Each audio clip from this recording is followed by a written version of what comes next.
Fala pessoal, meu nome é Henrique Carvalho e eu sou o fundador da Viver de Blog. A gente é uma startup de educação online que já alcançamos em torno aí de 4 anos mais de 12 milhões de pessoas online e mais de 21 mil alunos nos nossos treinamentos, né, com cursos presenciais, cursos online, principalmente online, que é o nosso forte. E hoje, nessa trilha de geração de leads, eu quero agradecer a minha participação aqui por uma palestra exclusiva para você, agradecendo ao Daniel e essa participação no Vendas B2B Summit. E o tema que eu vou trazer aqui hoje é sobre a revolução do marketing digital.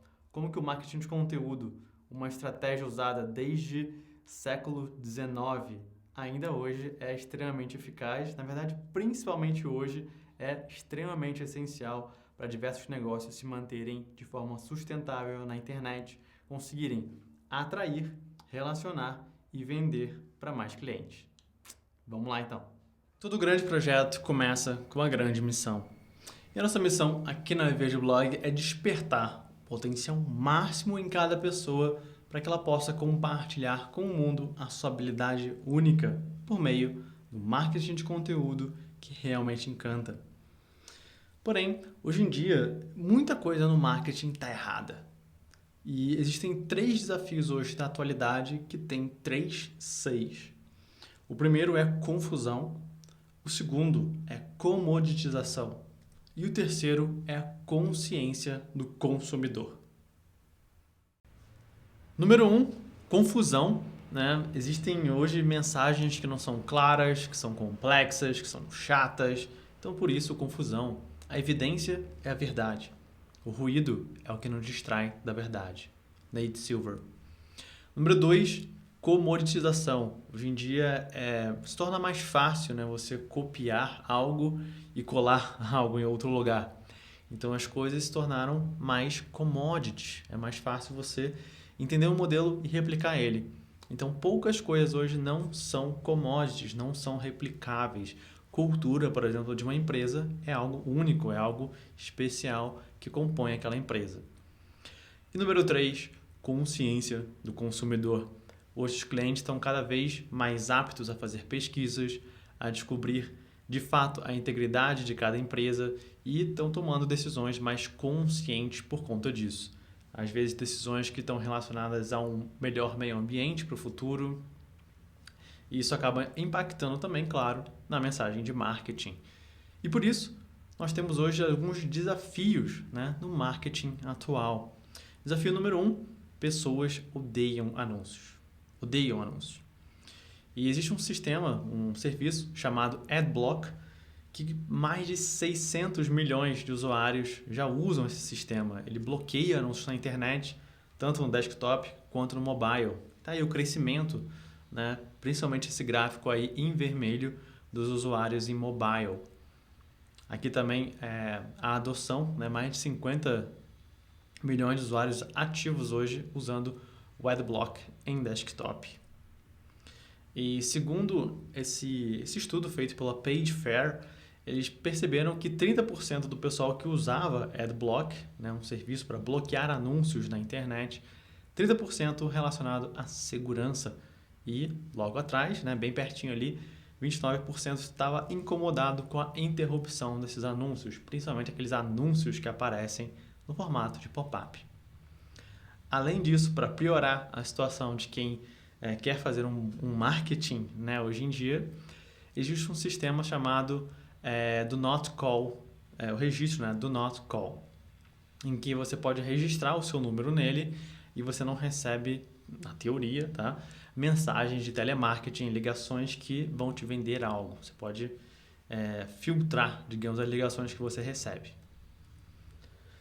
Para piorar também a situação, terceiro ponto, hoje, depois dessa última atualização do Safari, o browser Safari da Apple, se tornou mais difícil você fazer o remarketing, ou seja, o traqueamento do que o usuário vê em um site e depois aquilo em formato de anúncio, acompanhar ele pela internet. Isso já é bem mais difícil de acontecer no Safari. Então foi o primeiro avanço em relação ao remarketing de um browser, mas já está ocorrendo aí no Safari 11. Desafio número 2. As pessoas elas se apaixonam por uma mídia ou até mesmo por um modelo de negócios. E aqueles que não lembram exatamente do passado, eles estão fadados a repeti-lo. Uma ótima frase aí do Jorge Santayana. E só para dar um contexto aqui, né? O e-mail em 1997 ele tinha taxas de 90% de abertura, 65% de clique. E hoje, né, a gente sabe que a média gira em torno de 10% de abertura e 1% de clique. Obviamente vai depender muito do tamanho da sua lista, da interação que você tem com a sua lista. Quanto maior a sua lista, mais antiga também ela, menor tende a ser a sua taxa de abertura e a sua taxa de clique.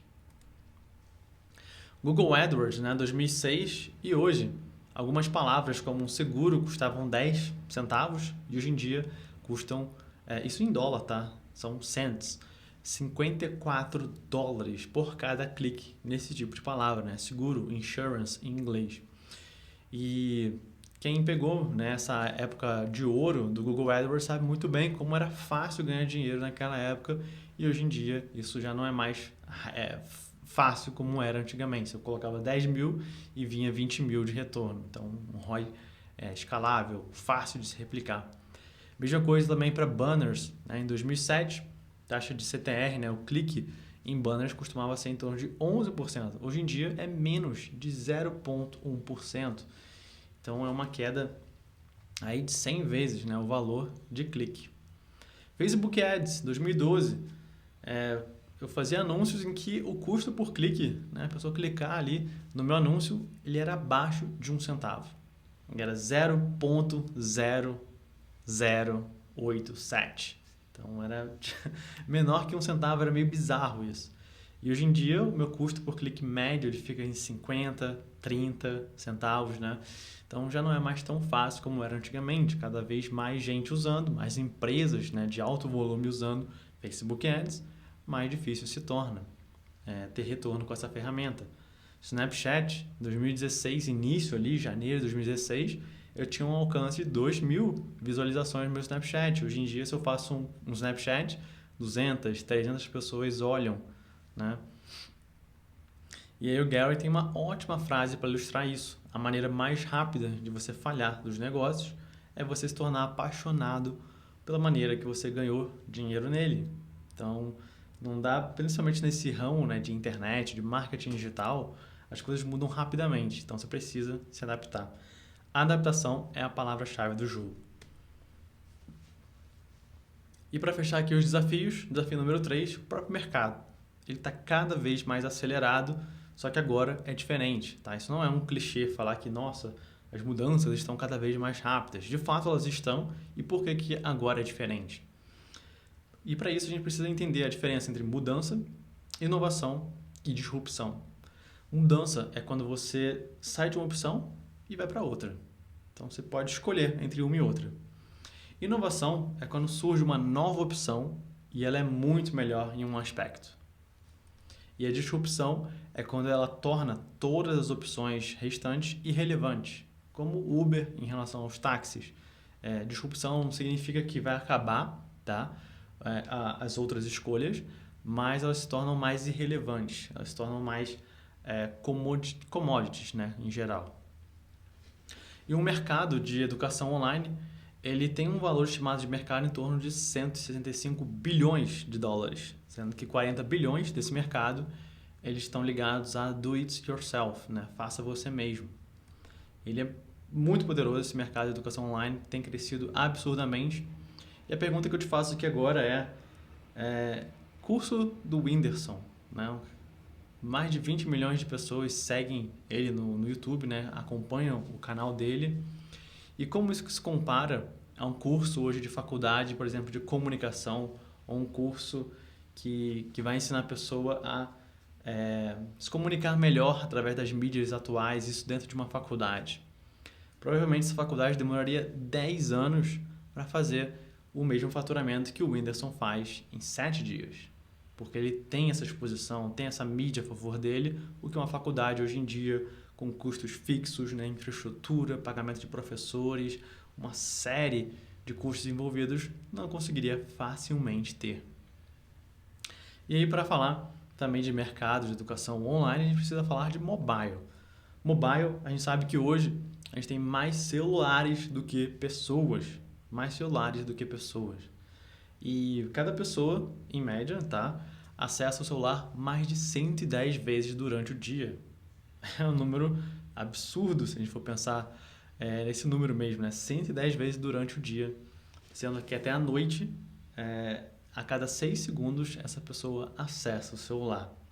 E talvez você esteja com o seu celular aí do seu lado, acessando ao mesmo tempo que você está vendo essa aula. Então, por favor, concentre-se aqui, esqueça um pouquinho esse número de 110 vezes durante o dia, que tem muita informação boa pela frente. E aí eu quero trazer, obviamente, trouxe um problema, né? 3 problemas, 3 desafios hoje da atualidade, mas qual é a solução? Como então fazer marketing numa era em que anúncios estão cada vez mais difíceis de você colocar eles expostos, as pessoas detestam anúncios, inovações acontecendo a todo momento hoje no mercado e, além disso, essas mudanças de mídias fazem com que o que você fez no passado hoje possa se tornar bem diferente, tá? Principalmente a maneira que você ganha dinheiro online. Então, uma breve história aqui sobre marketing de conteúdo.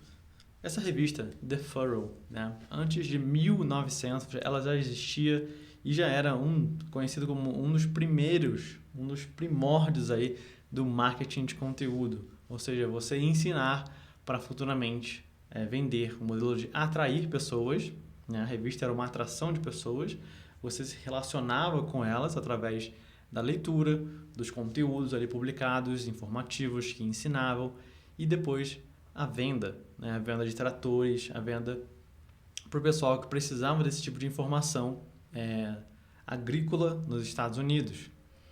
Então, a definição de marketing de conteúdo é uma forma de você engajar com o seu público-alvo e aumentar seus clientes e potenciais clientes por meio da criação de conteúdo de valor, gerando uma percepção positiva da sua marca. Marketing, Robert Rose, ele diz muito bem isso, eu adoro essa frase. É dizer ao mundo que você é um rockstar. Só que marketing de conteúdo é você mostrar ao mundo que você realmente é um. Então, você praticar o que você fala. E marketing de conteúdo tem diversos benefícios. Entre eles, 82% dos consumidores eles se sentem muito mais positivos em relação a uma marca depois de ler um conteúdo personalizado. A taxa de conversão em sites é cerca de 6 vezes mais alta para quem adota marketing de conteúdo. Ele também reduz em 62%, 3 vezes mais efetivo que os meios de marketing tradicionais. E essa frase da Bernadette, a melhor maneira de receber atenção é oferecendo ela incondicionalmente primeiro. Faz todo sentido. Mas será que marketing de conteúdo realmente funciona? E é isso que eu vou responder aqui para você. Primeiro, grandes empresas usam marketing de conteúdo, mesmo talvez você não percebendo. Coca-Cola, tem um vídeo da Coca-Cola que se chama Coca-Cola 2020, em que ela fala que ela está saindo de uma transição da excelência criativa para a excelência de conteúdo. Ou seja, o foco dela é tornar líquido, espalhar o conteúdo em diversas mídias para conseguir alcançar mais potenciais consumidores.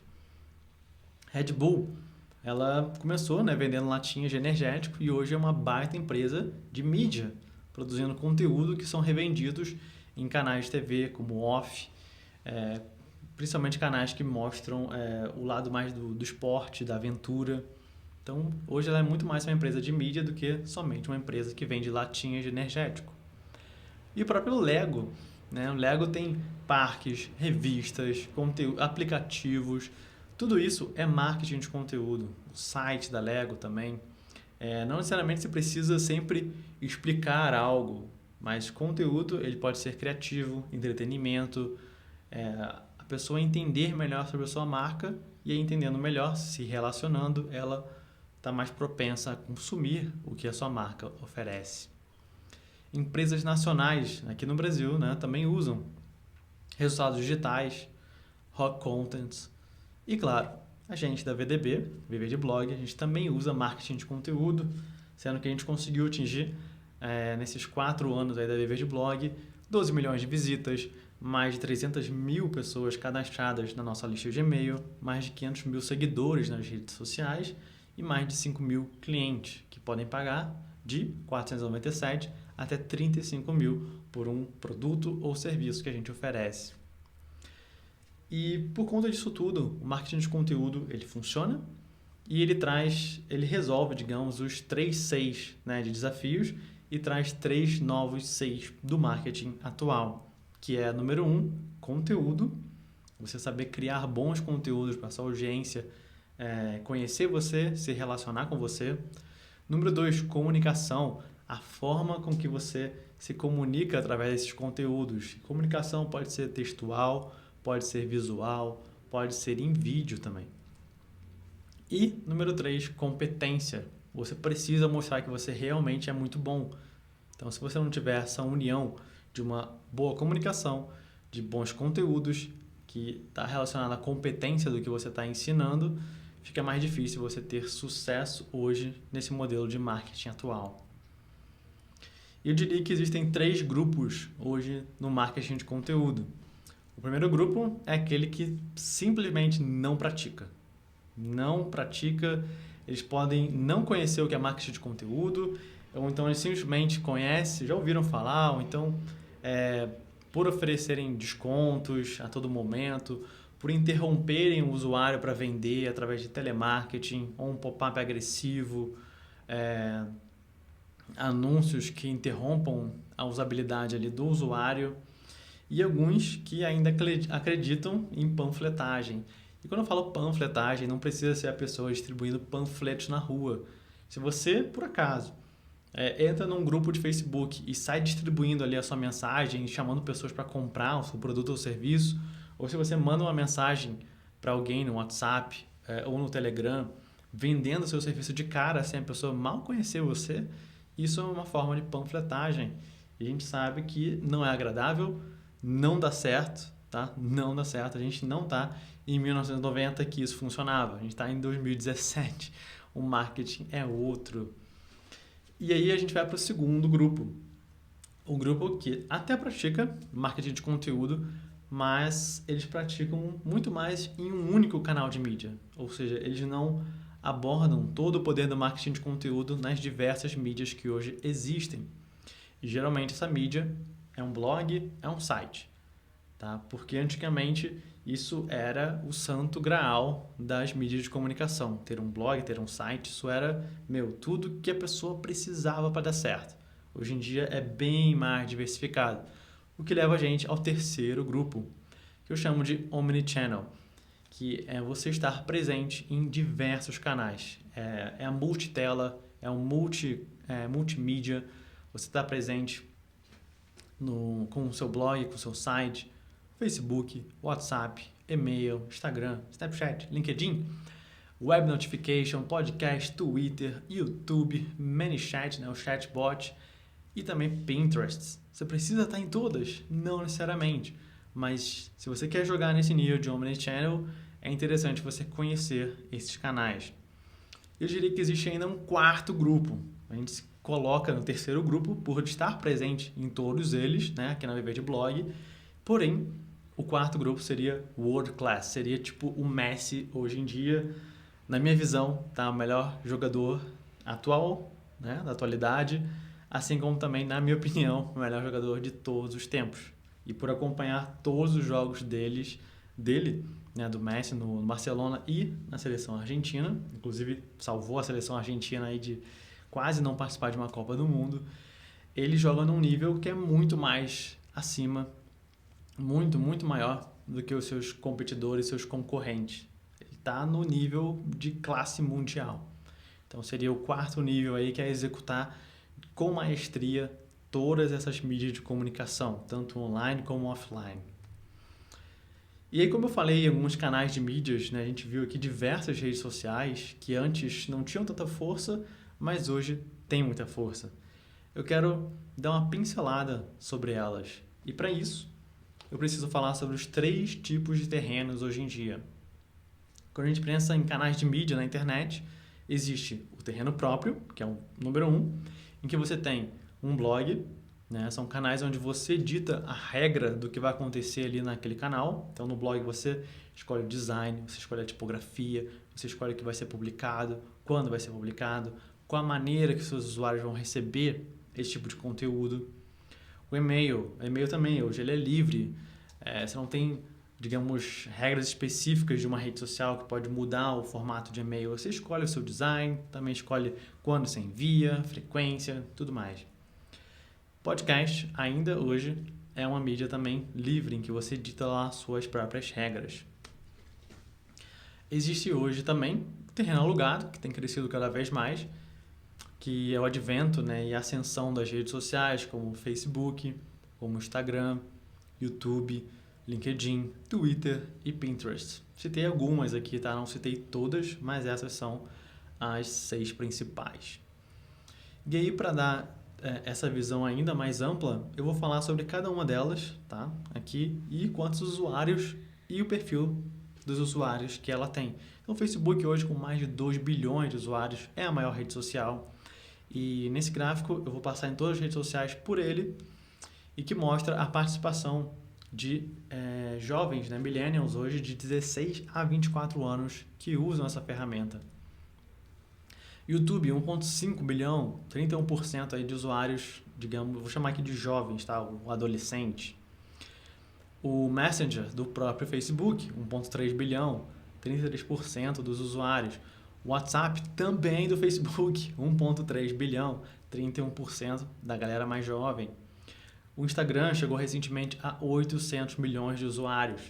É um público mais jovem, 37% dos jovens usam o Instagram. Depois vem Twitter, com 328 milhões.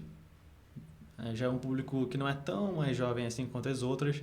O Skype, embora não seja uma rede social que vai de um para todos, mas acaba sendo de um para um, ele tem 300 milhões de usuários, hoje da Microsoft, né, 29% aí de jovens. O Snapchat, que reduziu a sua aceleração de crescimento, muito por conta do Stories, do Instagram, que revitalizou a rede social. Aí a gente tem predominância da galera bem mais jovem, né? Muitos adolescentes usam o Snapchat hoje em dia. Pinterest com 200 milhões, uma rede social mais voltada a mulheres. Mulheres usam muito mais Pinterest do que homens. A proporção lá chega a ser 80% mulher. E também tem uma boa participação jovem. LinkedIn, 106 milhões. LinkedIn que também deu uma estagnada junto com o Twitter, 24% aí de jovens. O público é bem mais de 25 a 34, corporativo. E o Telegram, que eu não tenho dados aqui do público, mas de usuários, 100 milhões é hoje o patamar do Telegram. E esses são a base, né, dos terrenos alugados que a gente tem disponíveis hoje, né, os 10 maiores pelo menos. E ainda temos terrenos alternativos, terrenos em que estão, digamos, surgindo, são novidades, alguns chamam de novas mídias, eu chamo de terreno alternativo, em que você tem o WhatsApp. Ah, mas o WhatsApp é alternativo? A lista de transmissão dele, você colocar, né, pessoas em lista de transmissões e enviar como se fosse um e-mail, é um terreno alternativo. Push notification, né, notificação via browser, eu considero um terreno alternativo. E chatbot, recentemente está super em alta, né? Robôs que falam com pessoas pelo próprio Facebook, acaba sendo uma novidade também. Eu vou falar mais sobre esses 3 aí, como que a gente usa eles, mais lá pelo final dessa apresentação. Erro comum, depois da gente ver, né, os desafios, o que pode ser feito, a visão geral, né, a visão macro, é as pessoas simplesmente olharem para isso, né, para as mídias, para a criação de conteúdo e, eu preciso criar. Deixa eu criar então. Só que não é assim que funciona. O ideal é que você tenha uma missão de conteúdo. O que seria uma missão de conteúdo? Golden Circle, né, o círculo de ouro. Esse conceito foi criado pelo Simon Sinek na sua apresentação sobre grandes líderes, né, grandes empresas, e a mensagem que ela passava faz toda a diferença. Então, aí nesse círculo de ouro, a gente tem a parte mais externa, que é o what, o que. Então, 100% das pessoas sabem o que fazem. E dentro, mais profundamente, tem o how, o como. Alguns até sabem o que fazem, né? Tem a sua Unique Selling Proposition, né? A sua proposta única de valor. Só que ele fala nesse TED, nessa apresentação, que as grandes empresas, as que têm mais resultados, elas trabalham num nível de profundidade muito maior do que simplesmente o que e do que o como. E esse nível de profundidade é o why, o porquê. E a pergunta é por que elas fazem o que fazem? E isso tem tudo a ver com o nosso cérebro triuno, tá? Então, ali em vermelho, a gente tem o nosso cérebro reptiliano, né? O cérebro de sobrevivência. Aí, na parte verde, temos o nosso cérebro pensante, o thinking brain, que é o neocórtex, e que ele já começa a processar melhor o quê. E aqui, na parte do cérebro límbico, né? A gente tem a parte emocional, e que aí sim envolve o how, o como, e principalmente o why, o porquê. E eu queria passar um vídeo aqui para vocês justamente sobre isso. Vamos lá. To me, marketing is about values. This is a very complicated world. It's a very noisy world.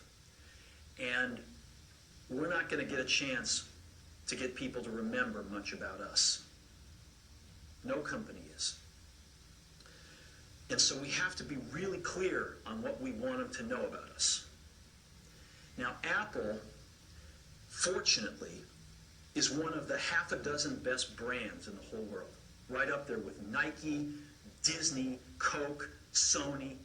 It is one of the greats of the greats, not just in this country, but all around the globe. But even a great brand needs investment and caring if it's going to retain its relevance and vitality. And the Apple brand has clearly suffered from neglect in this area in the last few years. And we need to bring it back. The way to do that is not to talk about speeds and feeds. It's not to talk about MIPS and megahertz. It's not to talk about why we're better than Windows. But Apple's about something more than that. Apple, at the core, its core value, is that we believe that people with passion can change the world for the better.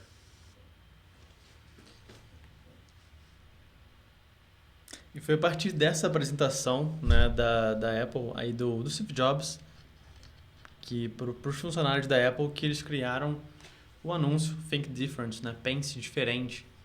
E tudo isso tem a ver com a missão da Apple, com os valores que a Apple acredita. Então eu te pergunto nesse momento, quais são os valores que você acredita, quais são os valores que a sua empresa defende? Eu vou mostrar aqui 7 valores que a gente acredita na VDB, na VV de Blog. Integridade, expressada aí por essa frase de Gandhi. O valor número 2 é o crescimento, expressado aí pelo, novamente, o melhor jogador do mundo, na minha opinião, claro. 3, um valor muito importante nosso, liberdade e autonomia. Número 4, resultados. Né? Liberdade e autonomia acabam trazendo esse princípio de resultados. Ayrton Senna para ilustrar bem esse conceito. Inovação, ninguém melhor do que Elon Musk para trazer essa inspiração em relação à inovação.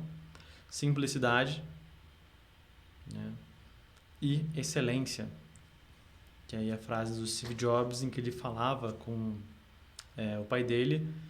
Uma vez o pai dele estava pintando, né, a cerca da casa dele, e aí o Steve vai lá e pergunta para o pai, mas pai, por que você está pintando a parte de dentro da cerca da nossa casa? E ninguém vai ver, ninguém vai saber, né? Ninguém vê a parte de dentro da cerca. E aí o pai dele falou para o Steve, mas você vai ver, você vai saber disso. Então muitas vezes a gente precisa, de acordo com esse valor da excelência, fazer coisas que não são todas as pessoas que vão ver. Algumas pessoas apenas vão ver, mas essas que vão ver vão fazer toda a diferença. E é isso que a gente se preocupa. E é na sua missão de conteúdo, tá? A gente viu valores de empresa e o que isso tem a ver com missão de conteúdo? Tudo. Porque eu vou pegar aqui 3 valores. Número 1, simplicidade. 2, excelência. 3, inovação. E aí, com esses 3 valores, eu consigo montar a minha missão de conteúdo. A missão de conteúdo da Viver de Blog. Simplicidade é democratizar o aprendizado, ou seja, tornar uma mensagem que às vezes pode ser complexa no mundo de marketing, fácil de entender. Simplificar. Excelência, lutar pelo memorável, ou seja, não simplesmente falar algo simples, mas sim explicar de uma maneira que a pessoa vai lembrar. Aquele conhecimento, aquele conteúdo vai se tornar memorável, vai transcender o tempo. E inovação. A gente acredita que nenhuma ideia é de fato maluca. A gente não rejeita ideias somente por ser ideias. A gente aproveita o melhor de cada uma delas. Obviamente que a gente precisa dizer vários nãos para chegar a um sim. Mas a inovação vem justamente de áreas em que você menos espera. Então, baseado nesses 3 valores, a gente montou a nossa missão. Na Viver de Blog, a gente busca simplicidade, excelência e inovação com nossos conteúdos. Nós democratizamos o aprendizado, lutamos pelo memorável e recebemos positivamente as ideias mais malucas. Essa é a nossa missão de conteúdo. É por isso que a gente produz os conteúdos que a gente produz. Então, ter a sua missão de conteúdo te ajuda a ter uma clareza enorme sobre o que você vai produzir, como vai produzir, mas principalmente por que você vai produzir. E aí vem, já ligado nisso, o próximo erro, que muitos nem conhecem de perto o seu público, né? Já querem sair criando conteúdo e muitas vezes sem conhecer o próprio público, então a mensagem sai totalmente desconexa. E para te ajudar nisso, eu vou apresentar essa ferramenta chamada Mapa da Empatia ou Mapa de Empatia, ilustrada aí pela frase Simon Sinek novamente: se você não entende as pessoas, você não entenderá os negócios. Mapa da empatia é basicamente você separar a maneira que o seu público, número 1, pensa, número 2, vê, número 3, fala e número 4, escuta. Então, você colocar isso muito bem claro no papel, como o seu público pensa, por exemplo, empreendedorismo. Como o seu público pensa em relação ao empreendedorismo?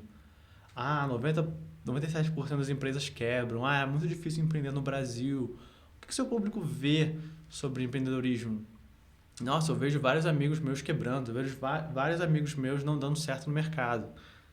Isso, eu estou montando esse mapa de empatia. O que eles falam? Eles falam que o governo é corrupto, é difícil empreender porque tem muito imposto. O que eles escutam? Eles escutam que o mercado está cada vez mais difícil, que a concorrência está cada vez maior, que só grandes investimentos sobrevivem no mercado hoje em dia. Então, isso é começar a criar um mapa de empatia. E não simplesmente dizer, o meu público é de 25 a 34 anos, majoritariamente homem. O mapa de empatia ele é mais profundo.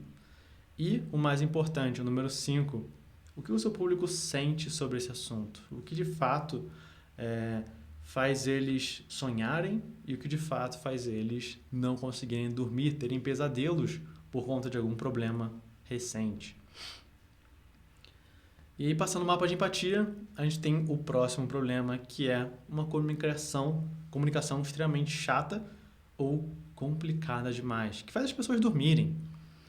E uma comunicação chata quer dizer que não há nada de novo ou é muito familiar, ou seja, não apresentou novidade. E complicada é quando ela é difícil de entender ou ela pode estar muito à frente da pessoa naquele momento. Então, falar hoje em realidade virtual, em inteligência artificial, para alguns pode ser complicado, dependendo dos termos que você usar, já que não é uma tecnologia mainstream, né? Não está muito ampla ainda na sociedade. E para isso, para entender se a nossa comunicação é complicada ou não, existe um teste chamado o Flash Kincaid Reading Test, em que ele pega esses números aí que parecem complexos e essas variáveis e te dá uma variável no final. E o que eu vou mostrar aqui é o Flash Kincaid Reading Is, né? O grade level, na verdade, do Flash Kincaid, ou seja, é um número, tá, que pode variar mais ou menos aí de 3 até uns 20, em que 3 é uma mensagem ultra fácil de entender, que uma pessoa de 6 anos, 7 anos consegue entender, e de 20 seria uma pessoa de 20 anos consegue entender, mais ou menos isso aí, tá bom? 8.5, discurso de Martin Luther King sobre o I Have a Dream, né? O discurso famoso dele. É um discurso em que mais de 80% da população consegue entender. Essa é uma boa nota, tá? 8.5. Elon Musk, quando ele apresentou a Tesla Powerwall, essa bateria de você colocar na parede, uma apresentação fantástica, 6.1, né? Ou seja, pessoas da sexta série conseguiriam entender o que ele está falando. E ele não fala coisas que são teoricamente fáceis de entender. Ele fala sobre fissão nuclear, sobre exploração espacial, sobre energias renováveis. Tá? O Musk não tinha tudo para não ser um cara de comunicação fácil, mas ele torna a comunicação fácil. E, na minha opinião, o mestre da comunicação, Steve Jobs, quando ele apresentou o iPhone pela primeira vez, 3.7. Significa que uma pessoa de 7 anos consegue entender praticamente tudo o que ele está falando. E, novamente, ele fala sobre tecnologia, sobre um aparelho novo que não existia no mercado, né? Totalmente touch, sem teclados físicos. E é importante a gente ressaltar isso, como que essa comunicação dele foi importante, né? Como que grandes líderes, Martin Luther King, Elon Musk, Steve Jobs, têm notas baixas em relação ao grade level do Flash Kincaid, ou seja, a comunicação deles é muito fácil de entender. E como referência, uma monografia, né, ela tem uma nota em torno aí de 17, então pessoas de 17, 18 anos para cima conseguem entender o que está sendo ali escrito.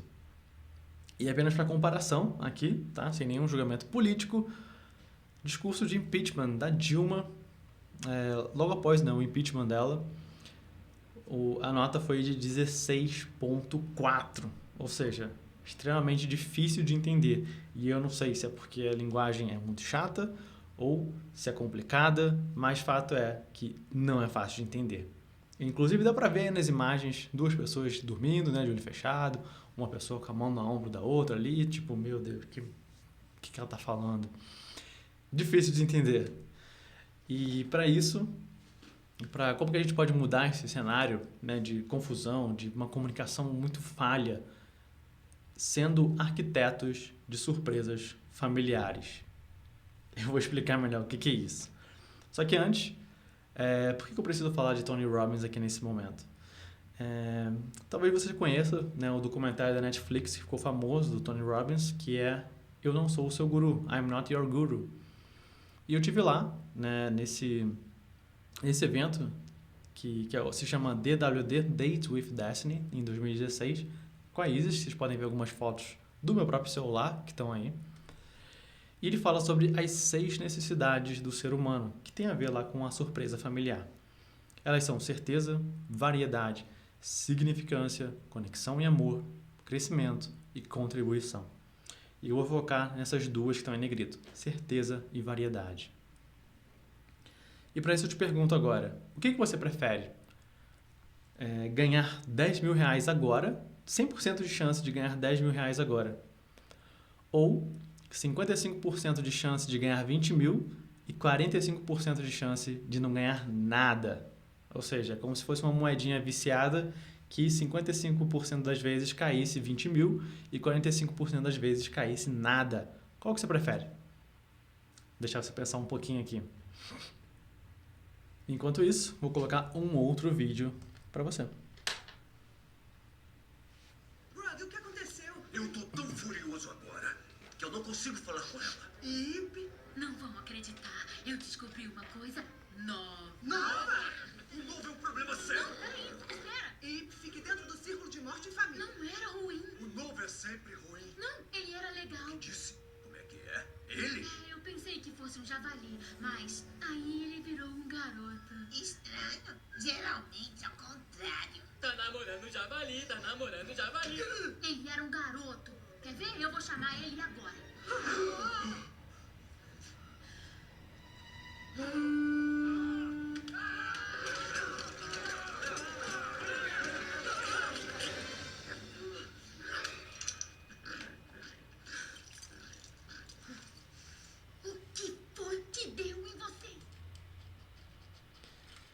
Então eles falam, né, aí, o novo é sempre ruim.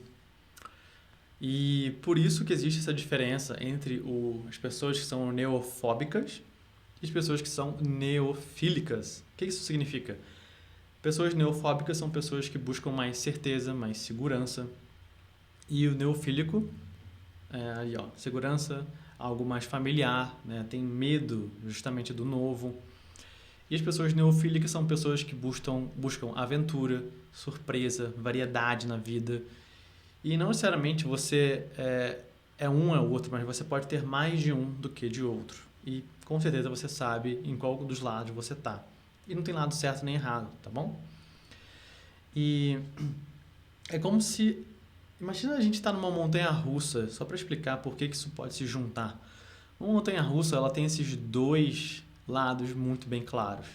No lado neofóbico, a gente está procurando segurança, então a gente, numa montanha-russa, é um perigo iminente, né? A gente pode sentir ali que vai acontecer algo ruim, que a gente grita, a gente tem medo, nosso coração vai à loucura, né? Isso durante. Só que a gente sabe que no final a gente vai ter a certeza de estar seguro, parando ali na estação e saindo tranquilamente da montanha-russa.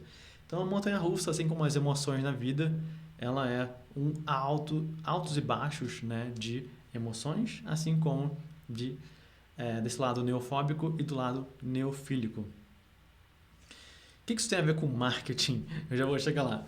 Mas é como se a gente tivesse que misturar na nossa comunicação um novo sabor de um antigo vinho ou aquela sensação de um estranho, uma pessoa estranha que você vê e que, cara, aquela pessoa parece um grande amigo. De alguma forma você sente essa surpresa familiar. Algo que você não conhece, mas parece que você conhece.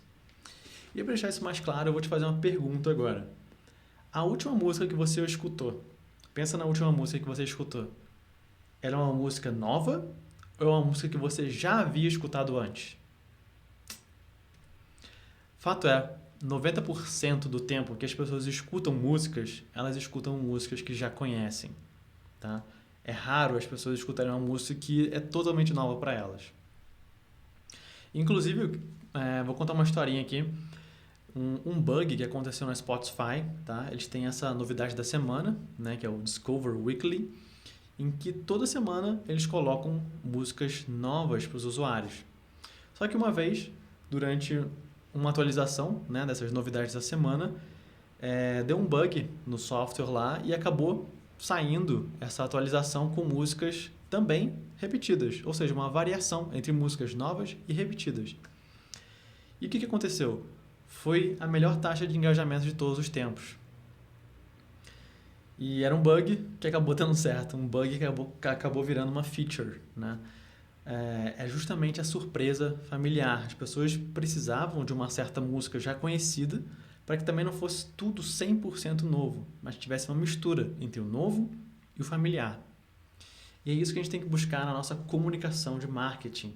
Uma comunicação que não é tão longe do que já existe hoje, então ela precisa ser familiar, mas também, de certa forma, nova.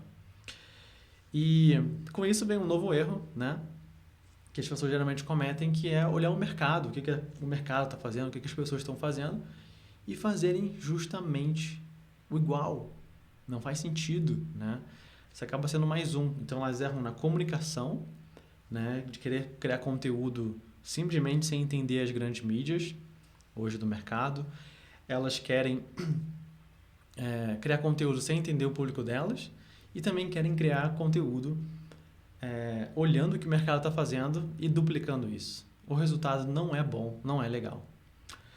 E duas frases, uma de Seth Godin, né? Se você não tem tempo para fazer algo bem feito, o que vai fazer você pensar que você vai ter tempo para refazer isso que você não fez bem feito?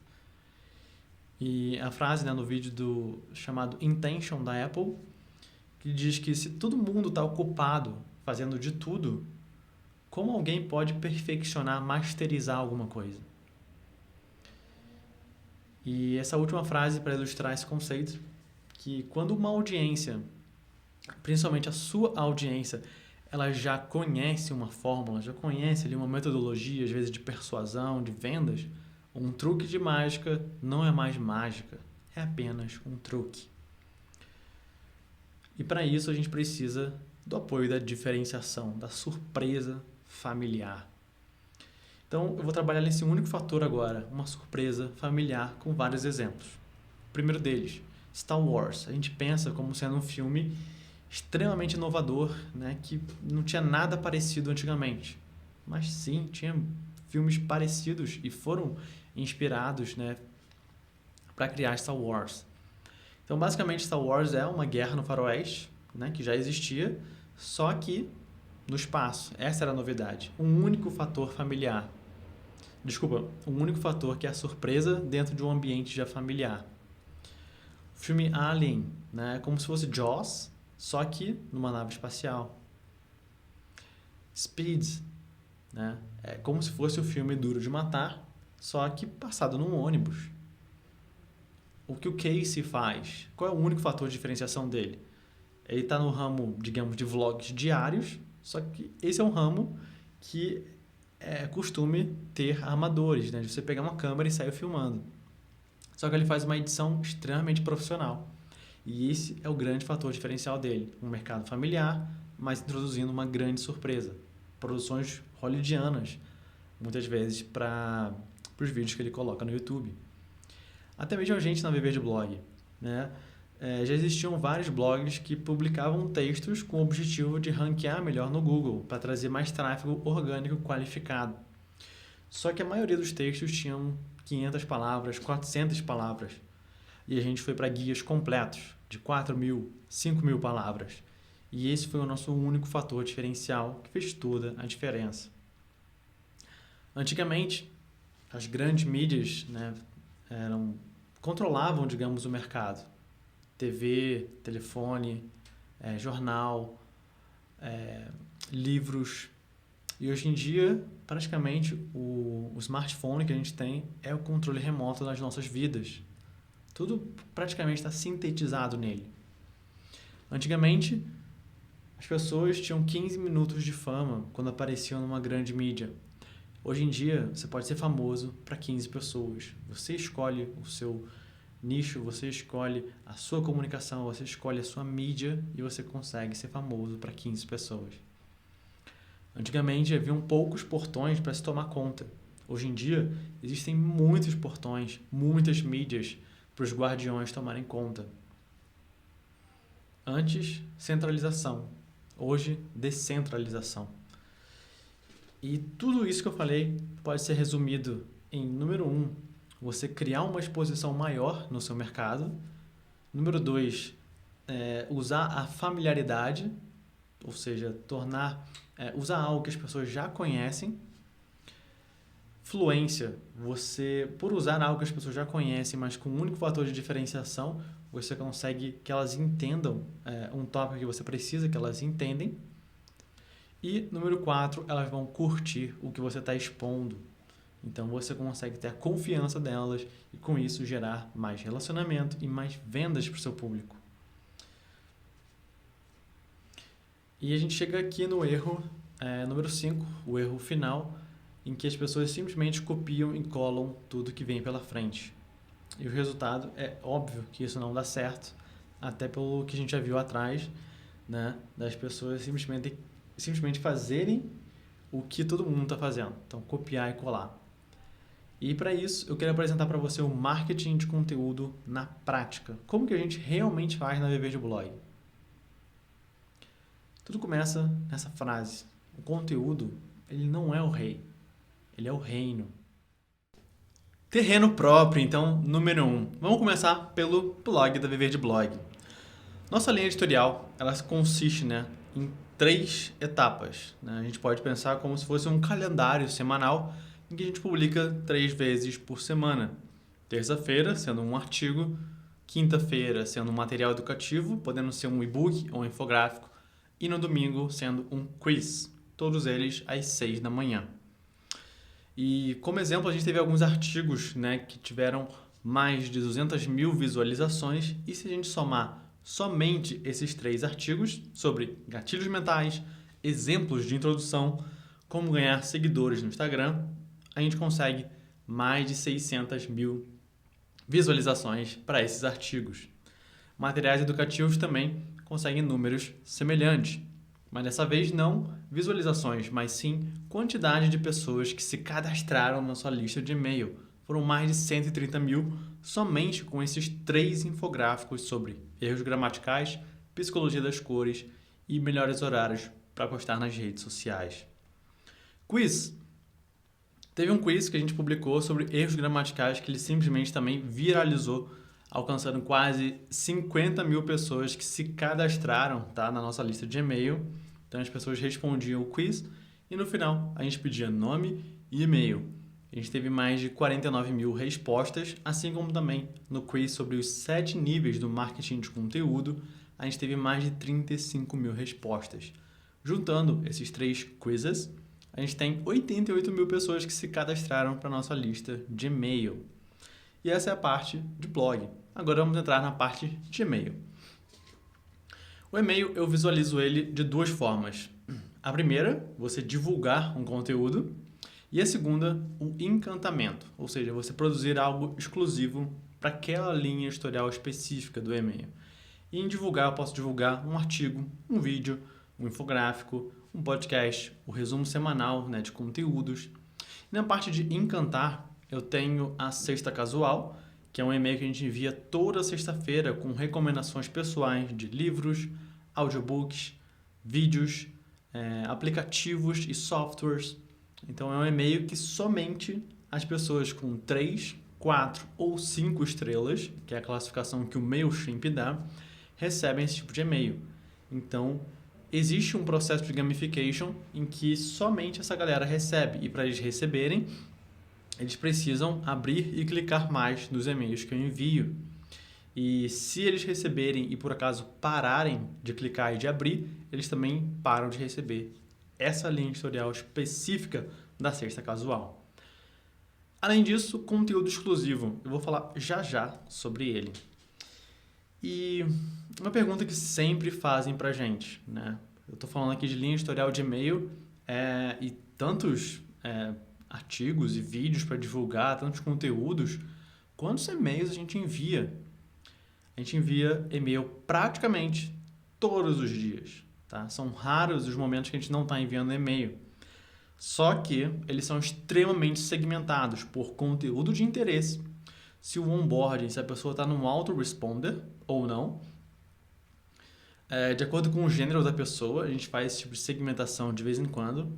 A idade dela, a localização que ela está, podendo divulgar uma palestra, um evento ao vivo.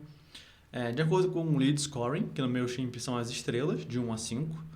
E o engajamento de campanhas passadas ou autoresponders, né, passados. Se ele abriu, se ela clicou. E dependendo disso, a gente manda um próximo e-mail. Agora eu te faço a pergunta. Você gostaria de aumentar em mais de 50% a sua taxa de abertura e seu clique de e-mail? E detalhe, com apenas um botão? Então, essa técnica, extremamente simples, extremamente fácil, é um botão, é você reenviar o mesmo e-mail para quem recebeu, mas não abriu. Esses são os números reais de e-mails que a gente enviou, tá? De conteúdos, né? São 3 infográficos aí, e que somente reenviar o mesmo e-mail com o mesmo título aumentou em mais de 50%, tanto a abertura quanto o clique. Mas, Henrique, com tantos e-mails enviados e esse reenvio, como é que fica a reputação da sua conta, né? Como que enviar tanto e-mail assim pode ajudar? Será que isso não vai atrapalhar? Será que as pessoas não vão marcar mais como spam, mais como descadastramento? Fato é que não. Antes, quando a gente mandava um e-mail semanal, a nossa reputação estava ali naquele ponto do antes. E depois que a gente passou a enviar um e-mail por dia, praticamente todos os dias, a nossa reputação melhorou. Mas como assim? Não existe uma lei no mercado que diz que quanto mais e-mails você manda, quanto maior a frequência de e-mail, maior a frequência de descadastramento? Sim, é verdade. Mas fica na lista quem de fato quer receber conteúdo. E como eu disse, os e-mails são segmentados. Quem quer receber infográfico, recebe infográfico. Quem quer receber vídeos novos, recebe vídeos novos. Então, segmentando, você consegue mandar, de fato, mais e-mails, mas para uma parcela menor da sua lista. E por isso, a reputação subiu. Então, como é esse conteúdo exclusivo? Aí na esquerda dessa imagem, você pode ver o tamanho desse conteúdo. Ele está em tamanho real, tá? Dá para ver todo o e-mail aí. E esse é um e-mail com mais de 2.500 palavras. E eu te pergunto, qual foi a última vez que você mandou um e-mail com mais de 2.500 palavras para sua audiência, gerando extremo valor, ou então até mesmo um e-mail que não tinha link nenhum, né? Puro conteúdo, como se fosse um baita artigão, aquele que você sabe que a sua audiência vai amar. Qual foi a última vez que você fez isso? E é normal, quando a gente manda um e-mail desse tipo, a gente receber mensagens como essa de: nossa, você está me motivando muito, caraca, aprendi muito com esse texto, é muito bom, mandei para várias pessoas. Compartilhar e-mail não é uma coisa normal hoje em dia, porque as pessoas acostumaram a receber e-mails vendendo. Então, quando você manda um e-mail com conteúdo exclusivo de altíssimo valor, você se diferencia. Então, isso é marketing de conteúdo na prática. Respeite a mídia. Essa é a hashtag que eu deixo aqui para você agora. Podcast. Estamos ainda dentro de terreno próprio. E podcast, como é a nossa linha editorial, a gente publica toda segunda, quarta e sexta-feira, às 7 da manhã. E no período de lançamento do podcast, a gente ficou em segundo lugar no Brasil em negócios. Em negócios, né, no geral, no Brasil. Vamos agora para terreno alugado. Então, a gente viu blog, e-mail, podcast. Agora, a gente vai para terreno alugado, que são as redes sociais. E eu vou citar aqui as 3 principais. Começando com o YouTube. No YouTube, a gente também tem uma linha editorial, tá? De 3 vezes por semana, toda segunda, quarta e sexta, 2 horas da tarde. Toda segunda e quarta a gente publica a nossa linha editorial de dicas práticas, que a gente pega um assunto de marketing digital, marketing de conteúdo, e esmiuça ele ali em 8, 10 minutos para dar um guia para a pessoa, visual. E sexta-feira, ferramentas, aplicativos que ajudam a você exercer um marketing melhor para você ou para sua empresa. E nossos números no YouTube, a gente está, digamos, de forma séria no YouTube há 1 ano e 1 mês, né, publicando ali 3 vezes por semana. Antigamente a gente não publicava no YouTube, raramente aparecia um vídeo solto. Estamos com mais de 50 mil pessoas cadastradas no nosso canal e mais de 1,5 milhão de visualizações também nesse nosso canal. Tudo isso em 1 ano e 1 mês. Isso foi sendo construído com essa linha editorial de 3 vezes por semana. A gente está em primeiro para termos bem disputados como gatilhos mentais, como usar o Trello. Gatilhos mentais tem mais de 300 mil visualizações. Esse de como usar o Trello, 62 mil. O Slack, a gente está em primeiro também com 16 mil visualizações, em cima, inclusive, do próprio canal do Slack. Primeiro também para dicas de SEO, como escrever bem, com 70 mil visualizações. E esse é o YouTube. Instagram agora. Instagram, eu preciso falar sobre a grid do Instagram. O que é a grid do Instagram? É o que você está vendo nessas 3 colunas, tá? E essas 3 colunas ajudam a gente a identificar qual é a linha editorial do nosso Instagram. Então, você pode ver que tem 3 linhas editoriais muito claras. Porém, tem um problema. Nem sempre foi assim. No começo, essa é a nossa linha editorial, tá? Ela vai estar passando aí. E é uma linha editorial que tinha, às vezes, 6 a 10 tipos de conteúdos diferentes sendo passados. E isso não trazia uma coesão, uma unificação do nosso design. Era confuso. Você olhando rapidamente, não dá para entender sobre o que a gente fala. E aí veio a solução. E qual foi essa solução? Foi unificar o design, colocando apenas 3 conteúdos por dia, tendo uma linha editorial muito clara, em que na esquerda são imagens próprias, no meio aí você pode ver vídeos minerados e na direita lista de técnicas. Então, a imagem pessoal com uma frase, identificação, todas elas seguem o mesmo padrão. A lista de técnicas, então de manhã 9 horas, de tarde 1 hora, e o vídeo minerado. O que é o vídeo minerado? É o vídeo que tem uma legenda, né, que vai acompanhando o que eu estou falando ali abaixo. E ele é minerado porque eu não criei um novo vídeo. Ele é um vídeo de uma palestra, de uma aula, em que a gente pega uma parte, né, em até 1 minuto e cria, faz os cortes e cria a legenda adicional para colocar ali no Instagram, que ele permite vídeos em até 1 minuto. Qual foi o resultado disso? Aí estão as 3 linhas editoriais. Na esquerda, a gente teve um aumento no número de curtidas, né, com a minha frase aparecendo ali. Isso é ótimo, porque não é uma frase de outra pessoa. Não que isso seja ruim, mas quando você usa o seu personal branding, né, a sua imagem pessoal, você reforça a identificação com o seu público. Você fica mais exposto a ele. Então, a gente já viu que exposição é fundamental para gerar familiaridade, que gera fluência, que gera a pessoa curtir mais o seu trabalho. No meio, lista de técnicas. Em um único conteúdo, a gente teve 120 comentários, o que foi muito acima da nossa média, que foi a nossa série Marketing de Conteúdo para Profissionais Liberais. E essa sobre nutricionistas foi o que teve o maior número de comentários. E na direita, temos aí o nosso vídeo minerado, com o título Por que o mundo está cheio de nota 6, um vídeo que foi minerado a partir do nosso evento ao vivo. Então, uma palestra minha ao vivo, que a gente condensou em 1 minuto e teve quase 10 mil de alcance, bem maior aos vídeos anteriores que a gente publicava e tinha 4 mil, 5 mil de alcance. Esse é o nosso Instagram. Acabei não falando aqui dos Stories, tá? Pode ser um tema, e é um tema, né, novo. A gente tem uma linha editorial específica, porém ficaria gigante para abordar tudo aqui, então eu abordei mais o feed do Instagram. Vamos para o Facebook. O Facebook ele funciona de uma maneira semelhante ao Instagram, com a imagem pessoal, né, às 9 da manhã, lista de técnica às 1 da tarde e o vídeo minerado às 8 da noite. Só que no Facebook a gente se permite rodar mais experimentos. O Instagram ele tende a ser mais cool, mais jovem, mais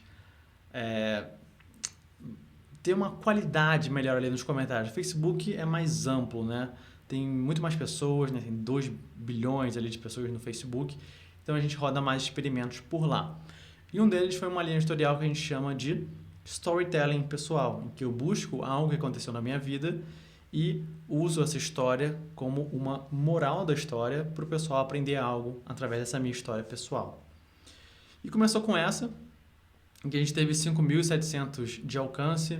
Depois a primeira versão, quando eu lancei meu primeiro site com 4.100. Depois o meu medo da exposição, de aparecer em câmera, de ficar suando, de ficar extremamente tenso, 5.900. Muitas pessoas se identificaram com essa história. Quando a gente bateu 10 milhões de visitas, em torno de 4 anos, né, na VVG Blog, 7.500 de alcance. Textos mais motivacionais, 5.500. Outro motivacional, 3.500. Outro motivacional, 4.500. Até que veio esse, de 20 mil de alcance, que foi 4 vezes melhor do que a média, falando sobre procrastinação, produtividade, mas ainda assim não era nada que, que abrisse os olhos, que de fato trouxesse um resultado nunca antes alcançado. Até que veio esse post. 8 milhões de alcance, 56 mil curtidas, 51 mil compartilhamentos, 8 mil comentários. Esse daí, o post com a foto do meu boletim no 3º ano da escola, e eu falo sobre recuperação. Só que não é somente ficar em recuperação na escola, mas sim a recuperação do próprio sistema educacional. Eu faço uma reflexão e uma crítica sobre ele. Então foi um texto que organicamente alcançou aí 8 milhões de pessoas no Facebook, que se a gente for calcular um número aqui para o Brasil, dá mais ou menos, podendo variar aí de 6% a 10%, dependendo do quanto você considera de usuários no Facebook hoje em dia. Só que apesar desse resultado astronômico, assim, foi literalmente da noite para o dia, 1 milhão de pessoas viram esse post e depois, como é um viral, né, se espalhou muito rápido, de 1 milhão foi rápido para 4 milhões, rápido também para 8 milhões e ficou por aí até hoje. Só que o que mais de 8 milhões de pessoas nunca vão ver é que esse post ele não simplesmente aconteceu. Primeiro, que eu já tinha em torno de 8 tentativas passadas, né, que não chegaram a 8 milhões. Ficavam ali em torno de 5 mil. Mas segundo, tudo isso parte de um método, tá? Um método que a gente usa para desenvolver esse tipo de linha editorial. Então, você pode ver que existe uma legenda de cores em que eu falo de dificuldade, em que eu falo de sonho, que eu falo de história, que eu falo de incidente incitante, analogias, call to action. Tudo isso é a forma que eu organizo a minha produção de conteúdo e que deu super certo nessa 9ª ou 10ª tentativa aí no Facebook. E esse é o nosso Facebook mais aberto a testes. Vamos agora para terreno alternativo, né? As, digamos, mídias novas que aparecem hoje em dia. E a gente começa com Web Notification, né? Notificações via o browser, via web. E esse é o símbolo do OneSignal, é a plataforma que a gente usa, tá, para isso. E é interessante porque no começo eu mostrei que o e-mail tem uma abertura de 10% e um clique médio de 1%. Isso se você tiver uma lista de mais de 100 mil pessoas, que já tem mais de 3 anos, isso é padrão do mercado. E aí, o CTR, né, a quantidade de pessoas que clicam, a taxa de clique de um serviço como esse costuma ficar em torno de 5, 6 a 7%. Você pode ver liberação de aula, em que a taxa de clique foi 6,31%. Muito interessante. Lista de transmissão no WhatsApp é a mesma coisa. Como são mídias, digamos, mais novas, que nem todo mundo está usando, a taxa de clique é muito mais interessante. Então, a gente tem a nossa lista de transmissão no WhatsApp. São mais de 2.500 pessoas que a gente divide em 11 listas, 11 grupos, não grupos, né? Listas mesmo de transmissão diferentes. E aí a gente usa um link tagueado para saber quantas pessoas clicam, né, em cada link que a gente envia. E quando era uma grande novidade, né, uma surpresa, o CTR ficava em torno de 10%, 12% às vezes. E quando se tornou mais familiar, quando mais pessoas passaram a usar, a gente ficou com 2,8%, 4% de CTR, o que já é muito melhor do que o e-mail, mas nada parecido aos 10%, 12% de antes. E aí que entra também o que está chamando muita atenção atualmente no mercado, que são os chatbots, né? Os robôs aí de chat, principalmente esse, que é um ManyChat, plataforma que permite fazer isso. A gente tem uma sequência, a gente chama do funil PCM, funil do nosso curso da produção de conteúdo memorável, em que dá uma olhadinha na taxa de abertura e na taxa de clique, né? O Open Rate e o CTR que aparece ali na direita. A gente tem mais de 85% de abertura e mais de 17% de clique. A primeira mensagem tem 32% de CTR. É incrível assim, a quantidade de cliques que a gente consegue com o ManyChat, proporcionalmente, né? Ainda não é nada de 1.000 cliques que a gente consegue puxar através do ManyChat, mas mesmo assim é uma taxa muito atraente. Então a gente coloca um certo investimento para o ManyChat também. E queria dar uma dica adicional, né? Um One More Thing, como Steve Jobs classicamente fazia. Primeiro falar que o que eu estou mostrando aqui não é simplesmente a teoria do Henrique que pensou em algo e está falando alguns números aí do mercado. Sim, tem muito estudo, tem muita teoria por trás disso, vários livros, várias referências, pessoas de alto nível no mercado que eu tenho contato diário. Mas, sobretudo, sou eu aqui no campo de batalha, viver de blog, fazendo acontecer. Então, a gente é totalmente walk the talk, a gente pratica o que a gente ensina. Tudo que está aqui a gente faz, a gente masteriza para fazer bem feito. E o que talvez possa estar na sua cabeça agora mas caramba, essa produção de conteúdo em massa deve consumir todo o seu tempo, né? Como é que você faz, então, para conseguir ter quase 10 mídias sendo alimentadas de uma boa forma? E primeiro, eu queria te dizer que não consome o meu tempo todo, definitivamente não, né? Hoje eu sou gestor de uma equipe de 16 pessoas e, além disso, a gente tem 3 meses adiantados de conteúdos no blog, no YouTube e no podcast. Tá? Essas 3 mídias estão adiantadas. E além disso, as mídias de rede social, né, Facebook, Instagram e também o nosso e-mail, 1 semana de conteúdo adiantado, seja de divulgação, seja de conteúdo exclusivo. E tudo isso por quê? Porque a gente se organiza. A gente acredita que ordem é progresso. A gente se define como uma equipe muito bem organizada, que tem métodos, estrutura, processos, para que as coisas simplesmente aconteçam e não precise ficar aquela correria do nada de gente dormindo mal, virando noite para entregar resultado.